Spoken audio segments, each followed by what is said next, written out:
बहुत धन्यवाद। मान और सत्कार के योग मेरे अपने परिवार के गोदिका गांव के सम्मानित बुजुर्गों,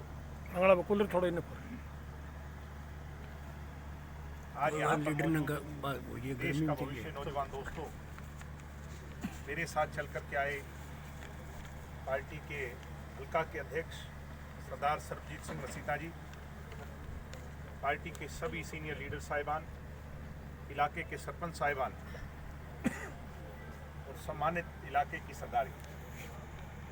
आज चौधरी दुलीचंद जी लैंड के यहाँ हमारे बुजुर्ग ने हमें न्योता दिया। हमारे नैन साहब प्रधान जी हरानिया के, जो निरंतर पार्टी को मजबूत कर रहे हैं, और इनकी रिश्तेदारी है, इनका परिवार है, और इस परिवार में जो आप लोगों ने स्वागत किया, चौधरी देवीलाल जी की पहचान, 36 बिरादरी की पहचान, पगड़ी देकर के जो आपने मान सम्मान दिया, और विशेष तौर पर युवा साथियों ने ट्रैक्टर की सवारी कराकर किसान की पहचान को और मजबूत किया। मैं आप सभी का बहुत बहुत आभारी हूँ, धन्यवाद हूँ, आपका शुक्रिया।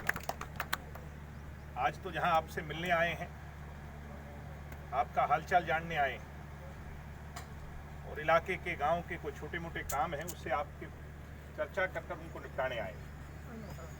वहीं ये नए परिवार आज जो पार्टी में शामिल हुए हैं, सैकड़ों की संख्या में, हम सभी कार्यकर्ता इनका यहाँ स्वागत करने आए हैं। पार्टी में जो आपने ताकत बढ़ाई है, पार्टी की ताकत को सवाया किया है, उसके लिए आपका आभार प्रकट करने आए। आप सभी जानते हो कि हालात और परिस्थितियां राजनीति में बदलती हैं। निरंतर दुष्यंत चौटाला ने 5 साल देश की लोकसभा में आपकी पगड़ी को, चौधरी देवीलाल के विचारों को और आपके सम्मान को कभी नीचा नहीं होने दिया।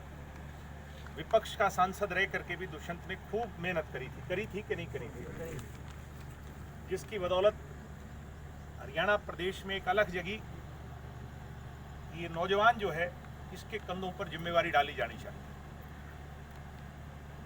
2013 में जब चौटाला साहब और अजय सिंह जी को सजा हुई, तो उसके पश्चात इनेलो जो है वो दिन प्रतिदिन कमजोर होती जा रही है।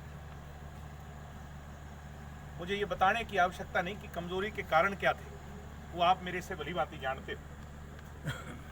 मगर राजनीतिक आदमी का स्वभाव विनम्र होना बहुत जरूरी है, और दुष्यंत में और उन लोगों में जो पार्टी को चला रहे थे, इस स्वभाव का ही फर्क था। दुष्यंत सबको गले लगाता था और कुछ लोग पार्टी में दुत्कारने का काम करते थे, जिस कारण पार्टी का विभाजन हुआ, और जींद में आप लोगों ने जाकर जननायक जनता पार्टी को बनाया। 3 महीने में जींद का बाई इलेक्शन भी आया, और आपकी पार्टी को चाहे जीत ना मिली हो, मगर जीत से कम भी नहीं थी, वहीं आपकी पार्टी की नींव रखने का काम आप लोगों ने किया।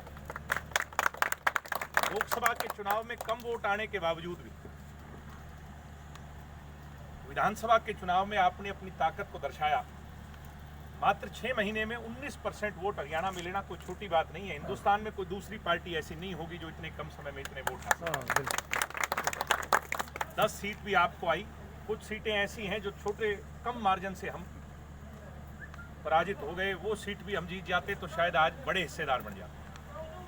मगर एक बात समझने की है, कुछ लोग हमें विरोधी ये बात बार बार कहते हैं कि बीजेपी के खिलाफ लड़ते रहे और बीजेपी के साथ चले गए।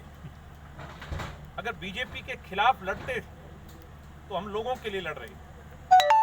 बीजेपी के साथ इसलिए गए क्योंकि कांग्रेस के साथ मिलकर सरकार आपकी बनती नहीं थी। ये मात्र मानो सही बात, 31 और 10 मिला लो 41 बैठे, 41 में सरकार को।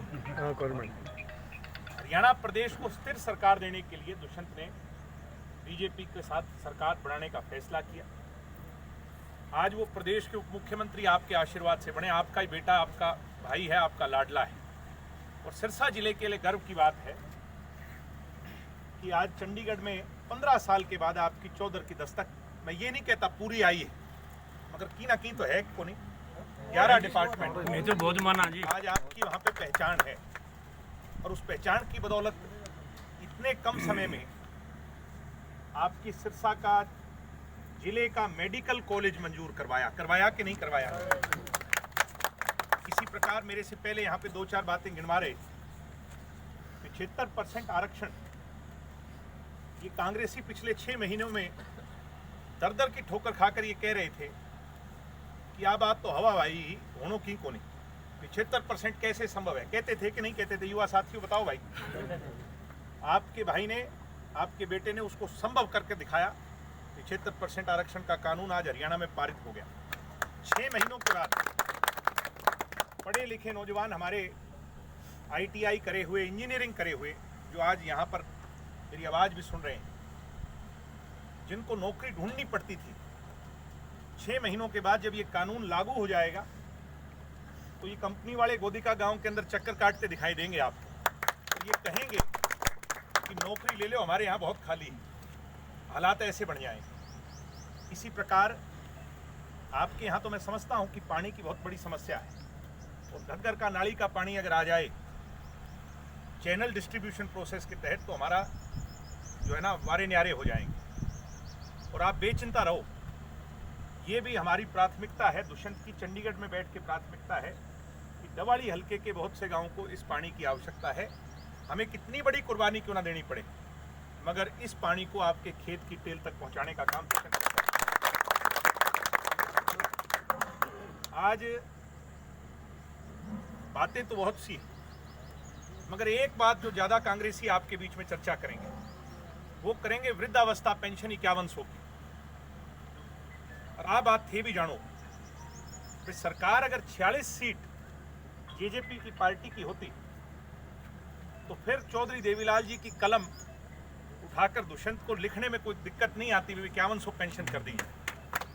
मगर आज आपकी 10 सीट के मार्फिक आपकी पेंशन 250 रुपये बढ़वाई है। मैं आपको ये वादा विश्वास देकर जा रहा हूँ कि 5 साल में बूढ़ा बूढ़ी की वृद्धावस्था पेंशन हम 5100 करवा कर दम लेंगे। चाहे 32 साल की कम आयु में आपका बेटा, आपका लाडला एक बड़ी लड़ाई लड़ रहा है। फौज वही मजबूत होती है युवा साथियों जिसका घर मजबूत हो। जब तक सिरसा मजबूत नहीं होगा तो जेजेपी मजबूत नहीं होगी। ये बात मानते हो कि नहीं? भूपेंद्र हुड्डा 2 बार मुख्यमंत्री बने क्योंकि रोहतक वालों ने उसका साथ दिया।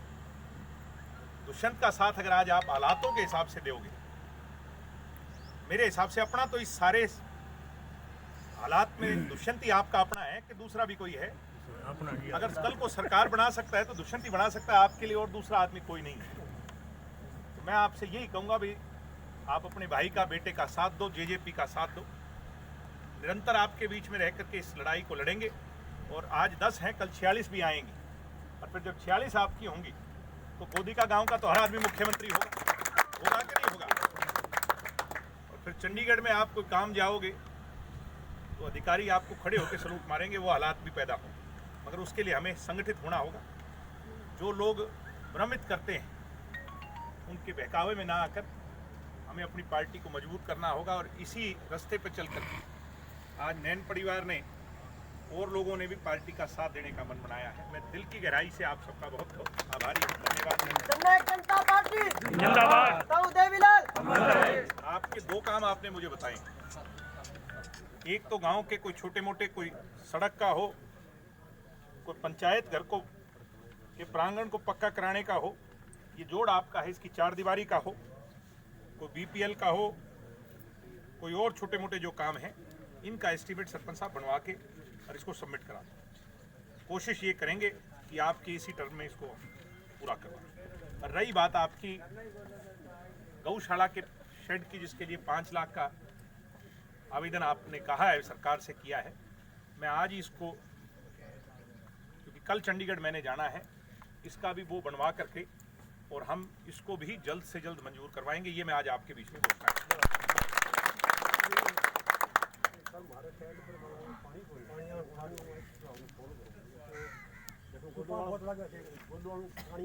सुनेंगे, बात करूँगा मैं, एक बात के लिए सारी सुन के जाऊँगा सारा। तो ये 2 काम आपने मेरी जिम्मेवारी लगाई है। ये तो एस्टीमेट आप बनवा करके सरपंच साहब भिजवा दो। आज जिम्मेवारी पहली तो थारी है। बिल्कुल ठीक है जी। रही बात गौशाला की जो है, ये गौशाला वाला मैं आपका मंजूर कराऊंगा, ये मैं आपको वादा देता हूँ। और भी कोई अगर आपकी बात होगी, मगर आप भी पार्टी का थोड़ा सा ख्याल करो, ये भी ठंडी नजर करो। अब पिछली बार वोटों में बहुत कमी थी, ज्यादा आ गई थी। मैं आपसे गुजारिश करता हूँ भाई, दुष्यंत आपका अपना है कि नहीं है, इन हालातों में आप दुष्यंत को मजबूत करो, यही मेरी आपसे प्रार्थना है, निवेदन है, अनुरोध है। ये पगड़ी आपकी अपनी है, ये पार्टी आपकी अपनी है। अब चौधरी देवीलाल जी के विचारों पे अगर दुष्यंत उसको ले जा रहा है, फिर आप भी अपनी जिम्मेवारी निभाओ। आप यहाँ पधारे, आपने मेरी बात सुनी, इतना मान और सम्मान दिया, आपका बहुत बहुत धन्यवाद। धन्यवाद चौधरी